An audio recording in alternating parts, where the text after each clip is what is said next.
जय माता दी। माँ भगवती की कृपा सदा आप सभी पर बनी रहे। आज गुप्त नवरात्रि का छठा दिन है और आज के दिन महाविद्या त्रिपुर भैरवी की पूजा की जाती है। आज की इस वीडियो में आप सुनेंगे महाविद्या त्रिपुर भैरवी और माँ कात्यायनी की पूजा विधि और कथा के बारे में। मूल प्रकृति आद्य शक्ति की 10 महाविद्याओं की श्रेणी में देवी त्रिपुर भैरवी 6 महाती है।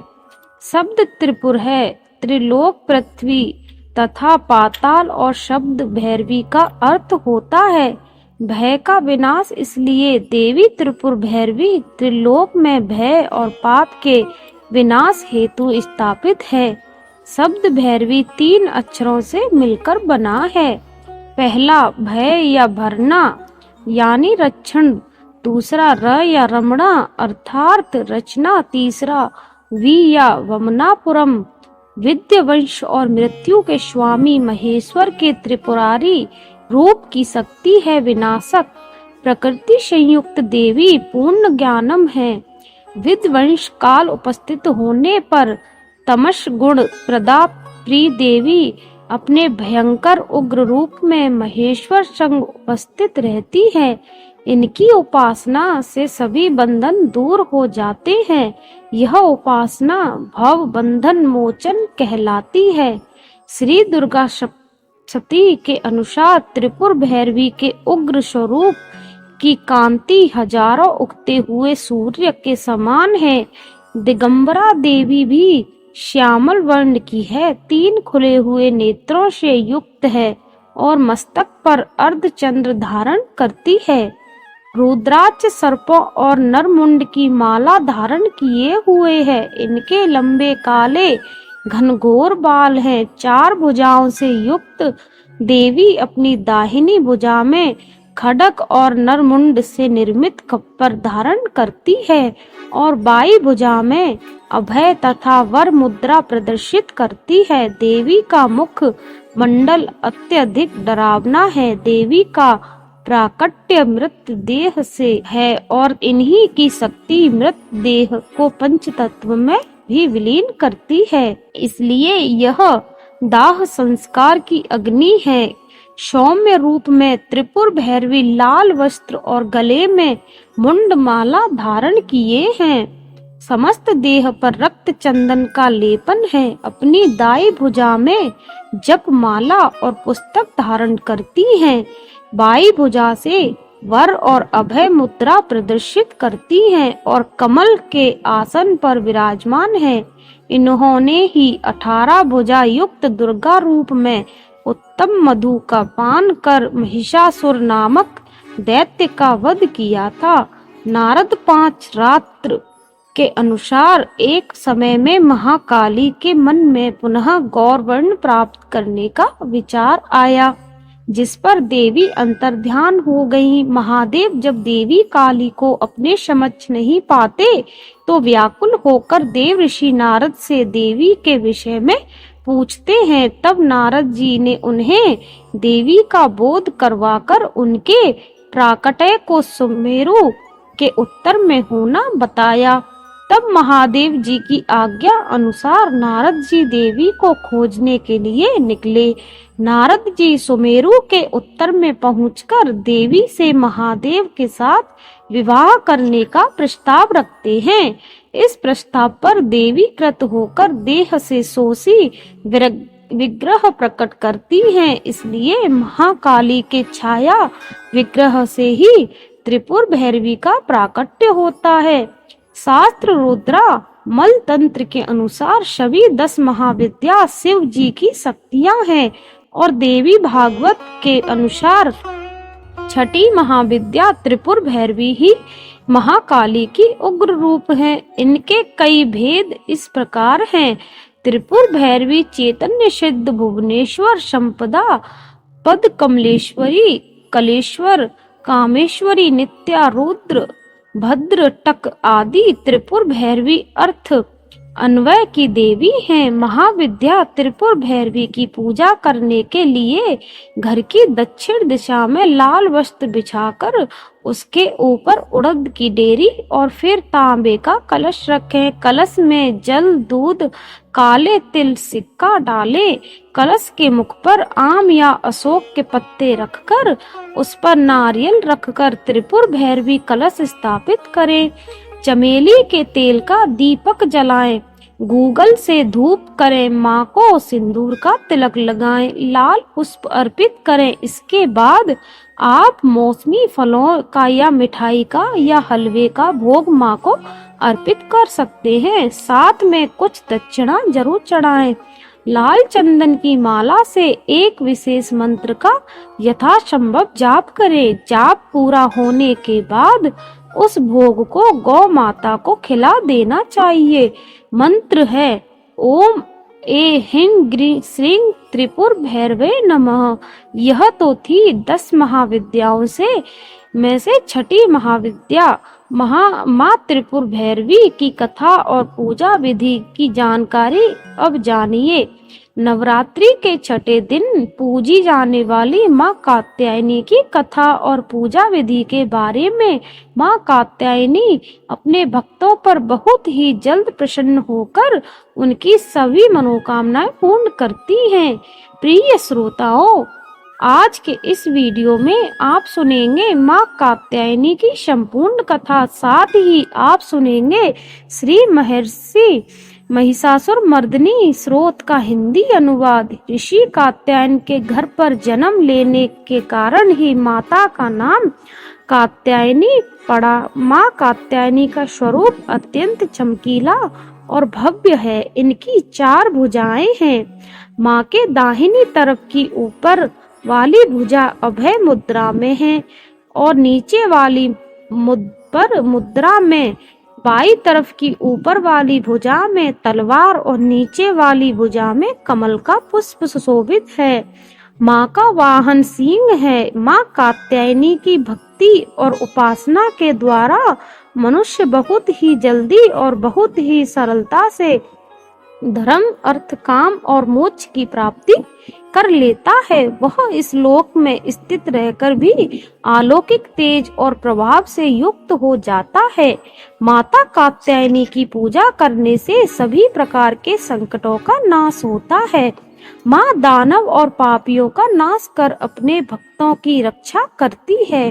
प्राचीन कथा के अनुसार कालांतर में कात्यायन नाम से कई ऋषि हुए हैं। एक विश्वामित्र मुनि के वंश में जिन्होंने स्रोत, गुहाएं और प्रतिहार सूत्रों की रचना की थी। दूसरे गोमल पुत्र थे जिन्होंने छंदों, परिष्ट, कर्म, प्रदीप की रचना की थी। और तीसरे कात्यायन वर रुचि समोदत्त के पुत्र थे जो पाणिनि सूत्रों के प्रसिद्ध वार्तिका थे। कात्यायन कत ऋषि के गोत्र में उत्पन्न ऋषियों को कहा जाता है। सबसे पहले कत नामक महर्षि के पुत्र ऋषि कात्य हुए। इन्हीं कात्य के गोत्र में विश्व प्रसिद्ध महर्षि कात्यायन उत्पन्न हुए जिन्होंने भगवती जगदम्बा की कई वर्षों तक बड़ी कठिन तपस्या की थी।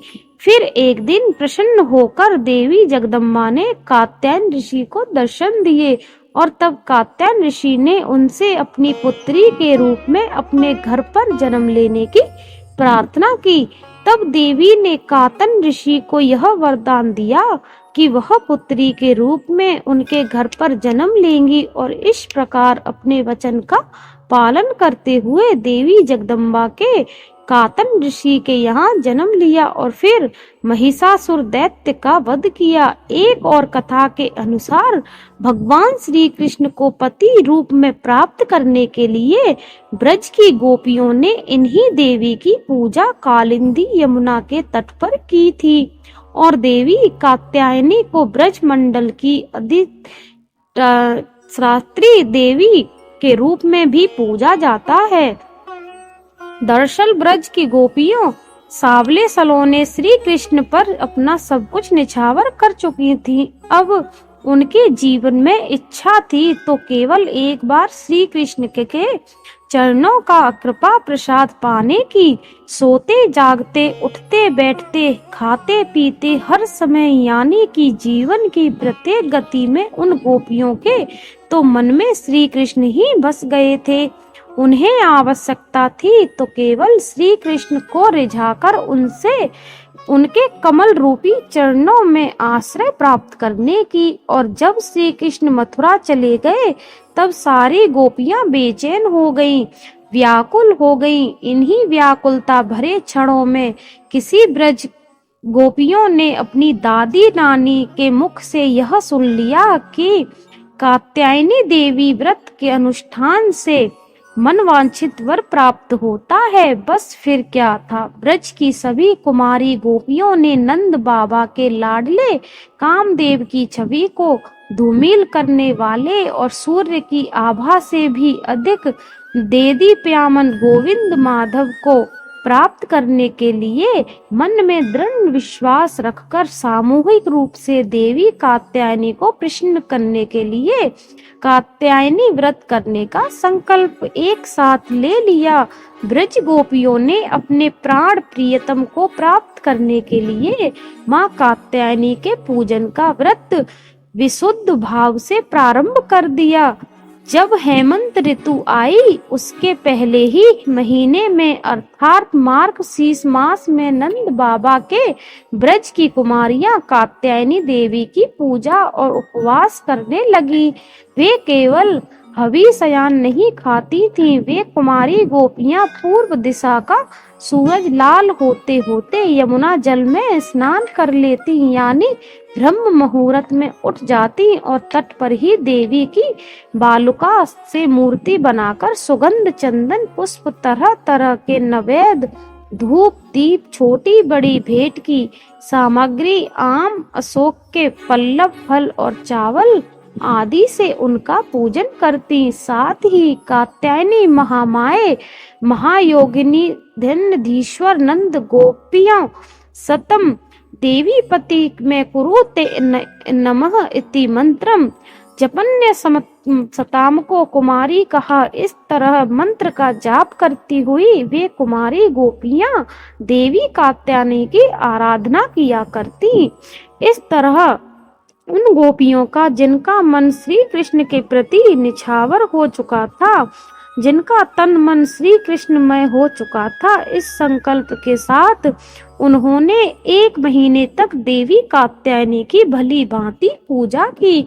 इस प्रकार की नंद श्याम सुंदर ही हमारे पति हो। वे प्रतिदिन ब्रह्म मुहूर्त में ही नाम लेकर एक दूसरी सखी को पुकार लेती और फिर एक दूसरे के हाथ में हाथ डालकर ऊंचे ऊंचे स्वर से भगवान श्री कृष्ण की लीला और नामों का गान करती हुई यमुना जल में स्नान करने के लिए जाती।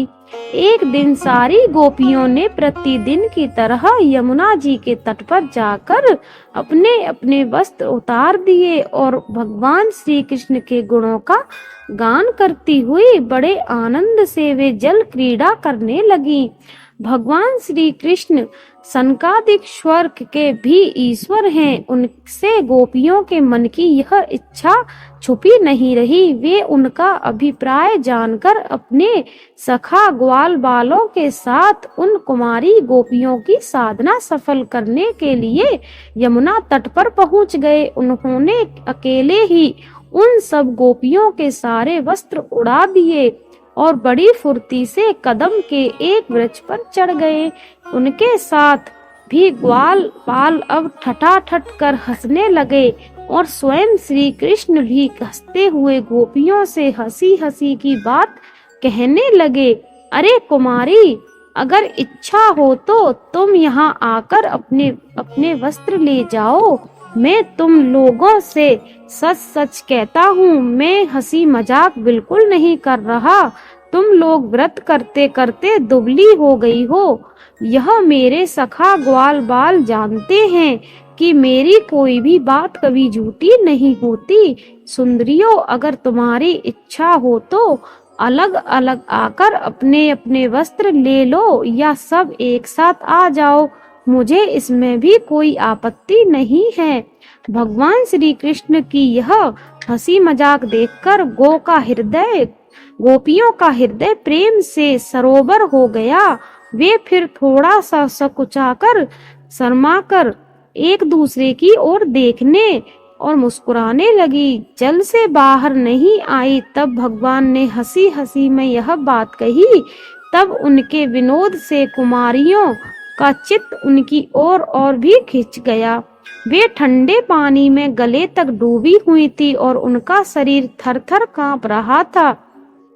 तब उन्होंने जल में बैठे बैठे ही श्री कृष्ण से कहा, प्यारे श्री कृष्ण, तुम ऐसी अनीति भरी बातें मत करो। हम जानती हैं कि तुम नंद बाबा के लाडले लाला हो, हमारे प्यारे हो। सारे ब्रजवासी तुम्हारी सराहना करते रहते हैं। देखो, हम ठंड के मारे ठिठुर रही हैं।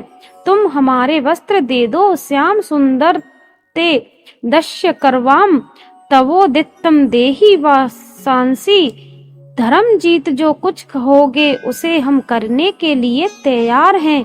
हमें कष्ट मत दो, हमारे वस्त्र हमें दे दो, नहीं तो हम जाकर अभी नंद बाबा से कह देंगी। तब श्री कृष्ण मुस्कुराते हुए बोले, गोपियों, तुम्हारी मुस्कान पवित्रता और प्रेम से भरी है। देखो, जब तुम अपने को मेरी दासी स्वीकार करती हो और मेरी आज्ञा का पालन करना चाहती हो तो यहाँ आकर अपने अपने वस्त्र ले लो। वे गोपियाँ जल में बहुत देर से बैठी हुई थीं, ठंड के मारे कांप रही थीं। किसी तरह सकुचा हुए वे गोपियाँ यमुना जी से बाहर निकली। उस समय उन्हें ठंड बहुत सता रही थी। उनके इस शुद्ध भाव से भगवान बहुत ही प्रसन्न हुए। उन्हें अपने पास आई देखकर उन्होंने गोपियों के वस्त्र अपने कंधे पर रख लिए। फिर बड़ी प्रसन्नता से मुस्कुराते हुए बोले, अरे गोपियों, तुमने जो व्रत किया था उसे तुमने अच्छी तरह निभाया, इसमें संदेह नहीं। लेकिन इस अवस्था में वस्त्रहीन होकर तुमने जल में स्नान किया है, इससे तो जल के अधिष्ठाता देवता वरुण और यमुना जी का अपराध हुआ है। इसलिए अब इस दोष की शांति के लिए तुम अपने हाथ जोड़कर सिर से लगाओ और उन्हें झुककर प्रणाम करो। इसके बाद अपने अपने वस्त्र ले जाओ। भगवान श्री कृष्ण की यह बात सुनकर उन गोपियों ने ऐसा ही समझा कि वास्तव में वस्त्रहीन होकर स्नान करने से हमारे व्रत में त्रुटि आ गई। अब उनकी निर्विघ्न पूर्ति के लिए उन्होंने समस्त कर्मों के साक्षी श्री कृष्ण को नमस्कार किया, क्योंकि उन्हें नमस्कार करने से ही सारी गलतियों और अपराधों का मार्जन हो जाता है, सब क्षमा हो जाते हैं। जब यशोदा नंद भगवान श्री कृष्ण ने देखा कि सब कुमारी गोपियां मेरी आज्ञा के अनुसार प्रणाम कर रही हैं, तब वे बहुत प्रसन्न हुए। उनके हृदय में गोपियों के प्रति करुणा उमड़ आई और फिर उन्होंने उनके वस्त्र दे दिए। श्री कृष्ण ने गोपियों से छल भरी बातें की, उनका लज्जा संकोच छुड़ाया, हंसी की और उन्हें कठपुतलियों के समान नचाया, यहाँ तक कि उनके वस्त्र भी हर लिए। फिर भी वे गोपियाँ उनसे रुष्ट नहीं हुई। उनकी इन चेष्टा को उन्होंने दोषी नहीं माना, बल्कि अपने प्रीतम के संग से वो तो और भी प्रसन्न हो गईं। गोपियों ने अपने अपने वस्त्र पहन लिए, लेकिन श्री कृष्ण ने उनके चित्त को इस प्रकार अपने वश में कर रखा था कि वे वस्त्र पहनने के बाद भी वहां से एक कदम भी आगे नहीं बढ़ पाई। अपने प्रीतम के समागम के लिए सजकर वे उन्हीं की ओर लज्जित चितवन से निहारती रही। भगवान ने देखा कि उन गोपियों ने उनके चरण कमलों के स्पर्श की कामना से ही धारण किया है और उनके जीवन का यही एकमात्र संकल्प है। तब गोपियों के प्रेम में अधीन होकर खल तक में बंध जाने वाले भगवान श्री कृष्ण उनसे कहने लगे, मेरी परम प्रेयसी कुमारी हो, मैं तुम्हारा यह संकल्प जानता हूँ कि तुम मेरी पूजा करना चाहती हो। तुम्हारी इस इच्छा का अनुमोदन करता हूँ। तुम्हारा यह संकल्प सत्य होगा, तुम मेरी पूजा कर सकोगी। जिन्होंने अपना मन और प्राण तक मुझे समर्पित कर रखा है, उनकी कामनाएं उन्हें सांसारिक भोगों की ओर ले जाने में समर्थन नहीं होती। ठीक वैसे ही जैसे भुने हुए या उबले हुए बीज फिर से अंकुर के रूप में उगने के लायक नहीं रह जाते हैं। इसलिए गोपियों, अब तुम अपने अपने घर लौट जाओ। तुम्हारी साधना सिद्ध हो गई है। अब आने वाली शरद ऋतु की रात्रि में तुम मेरे साथ विवाह करोगी। गोपियों की इसी उद्देश्य से तुम लोगों ने यह व्रत और कात्यायनी देवी की पूजा की थी। फिर भगवान की आज्ञा पाकर वह गोपियां जाने की इच्छा न होने पर भी बड़े कष्ट से ब्रज में गईं। अब उनकी सारी कामनाएं पूर्ण हो चुकी थी। इस प्रकार जैसी जिसके मन में कामना हो, कात्यायनी देवी और भगवान श्री कृष्ण की कृपा से वह मनोकामना पूर्ण हो जाती है। आज के दिन देवी कात्यायनी की पूजा गोधूली बेला में जरूर करनी चाहिए और भगवान श्री कृष्ण की पूजा करने से कात्यायनी देवी के साथ ही भगवान श्री कृष्ण का आशीर्वाद भी प्राप्त हो जाता है। प्रिय श्रोताओं, यह थी देवी कात्यायनी की कथा। अब सुनिए महिषासुर मर्दिनी स्तोत्र का हिंदी अनुवाद। हे हिमालय राज की पुत्री, हे गिरिजा देवी, विश्व को आनंदित करने वाली देवी, नंदी गणों द्वारा पूजित गिरिश्रेष्ठ ध्याचल के शिखर पर निवास करने वाली देवी, अपनी लीला से भगवान श्री विष्णु को प्रसन्न करने वाली, इंद्र देव के द्वारा नमस्कृत्य भगवान नीलकंठ की पत्नी, विश्व में विशाल कुटुंब वाली और विश्व को संपन्नता देने वाली, हे महिषासुर का मर्दन करने वाली भगवती, अपने बालों की लता से आकर्षित करने वाली पर्वत की पुत्री, आपकी जय हो, जय हो, जय हो। देवों का वरदान देने वाली, दुदार और दुर्मुख असुरों को मारने वाली और स्वयं में ही हर्षित रहने वाली, तीनों लोकों का पोषण करने वाली, शंकर जी को संतुष्ट करने वाली, पापों को हरने वाली और घोर गर्जना करने वाली, दानवों पर क्रोध करने वाली, अहंकार के घमंड को सुखा देने वाली, समुद्र की पुत्री, हे महिषासुर का मर्दन करने वाली, अपने बालों की लता से आकर्षित करने वाली पर्वत की पुत्री, आपकी जय हो, जय हो, जय हो। जगत माता, हे मेरी माँ, प्रेम से कदम के वन में वास करने वाली, हास्य भाव में रहने वाली, हिमालय के शिखर पर स्थित अपने भवन में विराजित मधु की तरह मधुर मधु कैटभ का मदन नष्ट करने वाली, महिषासुर को विदीर्ण करने वाली, सदा युद्ध में लिप्त रहने वाली, हे महिषासुर का मर्दन करने वाली, अपने बालों की लता से आकर्षित करने वाली पर्वत की पुत्री, आपकी जय हो, जय हो, जय हो। शत्रुओं के हाथियों की सूंड काटने वाली और उनके 100 टुकड़े करने वाली, जिनका सेह शत्रुओं के हाथियों के सर अलग अलग टुकड़े कर देता है, अपनी भुजाओं के अस्त्रों से चंड और मुंड और शीश काटने वाली, हे महिषासुर का मर्दन करने वाली और अपने बालों की लता से आकर्षित करने वाली पर्वत की पुत्री, आपकी जय हो, जय हो, जय हो। रण में मत शत्रुओं का वध करने वाली, अजर अविनाशी शक्तियां धारण करने वाली, प्रमित नाथ अर्थात शिवजी की चतुराई जानकर उन्हें अपना दूध बनाने वाली, दुर्मति और बुरे विचार वाले दानव के दूध के प्रस्ताव का अंत करने वाली, हे महिषासुर का मर्दन करने वाली, अपने बालों की लताओं से आकर्षित करने वाली पर्वत की पुत्री, आपकी जय हो, जय हो, जय हो। शरणागत शत्रुओं की पत्नियों के आग्रह पर उन्हें अभय दान देने वाली, तीनों लोकों को पीड़ित करने वाले, दैत्यों पर प्रहार करने योग्य त्रिशूल धारण करने वाली, देवताओं की दुदंभी से दुम दुम की ध्वनि को सभी दिशाओं में व्याप्त करने वाली, हे महिषासुर का मर्दन करने वाली, अपने बालों की लता से आकर्षित करने वाली, पर्वत की पुत्री आपकी जय हो जय हो जय हो। मात्र अपनी हुंकार से धूम्र लोचन राक्षस को धूम्र अर्थात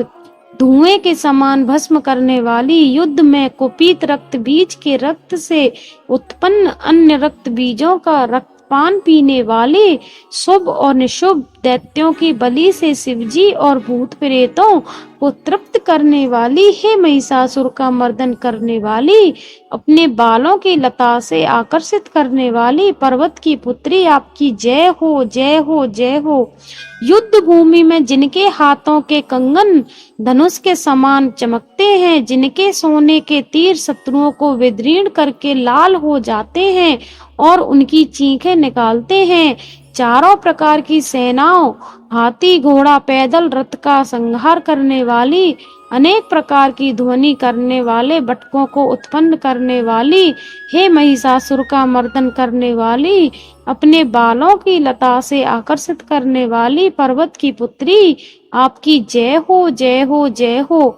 देवांगनाओं के तत् था थई आदि शब्दों से युक्त भावमय नृत्य में मगन रहने वाली, कुकुत अडगीज की धुधुक धीमी धीमी आदि गंभीर ध्वनि सुनने में लिप्त रहने वाली, हे महिषासुर का मर्दन करने वाली, अपने बालों की लता से आकर्षित करने वाली, पर्वत की पुत्री आपकी जय हो जय हो जय हो। जय जयकार करने और स्तुति करने वाले समस्त विश्व के द्वारा नमस्कृत्य अपने नुपुर में झंझन और झिमझिम शब्दों से भूतपति महादेव को मोहित करने वाली, नटी नटों के नायक अर्धनारीश्वर के नृत्य से शोभित नाट्य में तल्लीन रहने वाली, हे महिषासुर का मर्दन करने वाली, अपने बालों की लता से आकर्षित करने वाली, पर्वत की पुत्री आपकी जय हो जय हो जय हो। आकर्षक कांति के साथ अति सुंदर मन से युक्त और रात्रि के आश्रय अर्थात चंद्रदेव की आभा को अपने चेहरे की सुंदरता से फीका करने वाली, काले भंवरे के समान सुंदर नेत्रों वाली, हे महिषासुर का मर्दन करने वाली, अपने बालों की लता से आकर्षित करने वाली, पर्वत की पुत्री आपकी जय हो जय हो जय हो। महायोद्धाओं से युद्ध में चमेली के पुष्पों की तरह कोमल स्त्रियों के साथ रहने वाली तथा चमेली की लताओं की तरह कोमल भी स्त्रियों से जो झिंगुर के झुंड की तरह घिरी हुई हैं, चेहरे पर उल्लास से उत्पन्न उषा काल के सूर्य और खिले हुए लाल पुष्प के समान मुस्कान वाली, हे महिषासुर का मर्दन करने वाली, अपने बालों की लताओं से आकर्षित करने वाली, पर्वत की पुत्री आपकी जय हो जय हो जय हो। जिसके कानों से लगातार मद बहता रहता है, उस हाथी के समान उत्तेजित है, गजेश्वरी तीनों लोकों के आभूषण रूप सौंदर्य शक्ति और कलाओं से सुशोभित है, राजपुत्र सुंदर मुस्कान वाली, स्त्रियों को पाने के लिए मन में मोह उत्पन्न करने वाली, मनमत की पुत्री के समान, हे महिषासुर का मर्दन करने वाली, अपने बालों की लता से आकर्षित करने वाली, पर्वत की पुत्री आपकी जय हो जय हो जय हो। जिनका कमल दल के समान कोमल स्वच्छ और कांति से युक्त मस्तक है, हंसों के समान जिनकी चाल है, जिनसे सभी कलाओं का उद्भव हुआ है, जिनके बालों में भंवरों से घिरे कुमुदनी के पुष्प और बकुल पुष्प सुशोभित हैं, उन महिषासुर का मर्दन करने वाली, अपने बालों की लता से आकर्षित करने वाली, पर्वत की पुत्री जय हो जय हो जय हो। जिनके हाथों की मुरली से बहने वाली ध्वनि से कोयल की आवाज भी लज्जित हो जाती है, जो खिले हुए फूलों से रंगीन पर्वतों से विचर हुई पुलीन जनजाति की स्त्रियों के साथ मनोहर गीत गाती है, जो सद्गुणों से संपन्न शबरी जाति की स्त्रियों के साथ खेलती है। उन महिषासुर का मर्दन करने वाली, अपने बालों की लता से आकर्षित करने वाली पर्वत की पुत्री आपकी जय हो, जय हो, जय हो। जिनकी चमक से समुद्र चंद्रमा की रोशनी फीकी पड़ जाए, ऐसे समुद्र रेशम के वस्त्रों से जिनकी कमर सुशोभित है, देवताओं और असुरों के सर झुकने पर उनके मुकुट की मड़ियों से जिनके पैरों के नाखून चंद्रमा की तरह दमकते हैं, और जैसे सोने के पर्वत पर विजय पाकर कोई हाथी मदोमत हो जाता है, वैसे ही देवी के रोज कलश की तरह प्रतीत होते हैं। ऐसी है महिषासुर का मर्दन करने वाली, अपने बालों की लताओं से आकर्षित करने वाली पर्वत की पुत्री आपकी जय हो, जय हो, जय हो। सहस्त्र दैत्य सहस्त्र हाथों से सहस्त्र युद्ध जीतने वाली और सहस्त्र हाथों से पूजित सुर तारक उत्पन्न करने वाली, उसका तारकासुर के साथ युद्ध कराने वाली, राजा शरत और समाधि नामक वैश्य की भक्ति से समान रूप से संतुष्ट होने वाली है। महिषासुर का मर्दन करने वाली, बालों की लता से आकर्षित करने वाली पर्वत की पुत्री आपकी जय हो, जय हो, जय हो।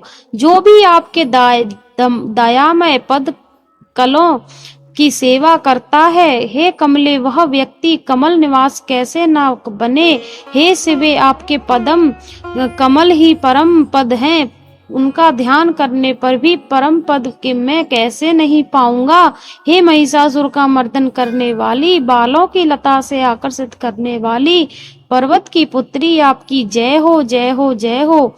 सोने के समान चमकते हुए नदी के जल से जो आपके रंग भवन में छिड़काव करेगा, वह इंद्राणी के वच से लिंगी होने वाले इंद्र के समान सूखा अब भूत पूर्व करने वाली, बालों की लता से आकर्षित करने वाली पर्वत की पुत्री आपकी जय हो, जय हो, जय हो। आपका निर्मल चंद्र समान मुख चंद्रमा का निवास है, जो सभी अशुद्धियों को दूर कर देता है। नहीं तो क्यों मेरा मन इंद्रपुरी की सुंदर स्त्रियों से विमुख हो गया है। मेरे मत के अनुसार आपकी कृपा के बिना शिव नाम के धन की प्राप्ति कैसे संभव हो सकती है। हे महिषासुर का मर्दन करने वाली, अपने बालों की लता से आकर्षित करने वाली पर्वत की पुत्री आपकी जय हो, जय हो, जय हो। हे दीनों पर दया करने वाली उमा, मुझ पर भी दया कर ही दो। हे जगत जननी, जैसे आप दया की वर्षा करती हो, वैसे ही तीरों की भी वर्षा करती हो, इसलिए इस समय जैसा आपको उचित लगे वैसा करो, मेरे पाप और ताप दूर कर दो। हे महिषासुर का मर्दन करने वाली, बालों की लता से आकर्षित करने वाली पर्वत की पुत्री आपकी जय हो, जय हो, जय हो। यह थी आज की वीडियो।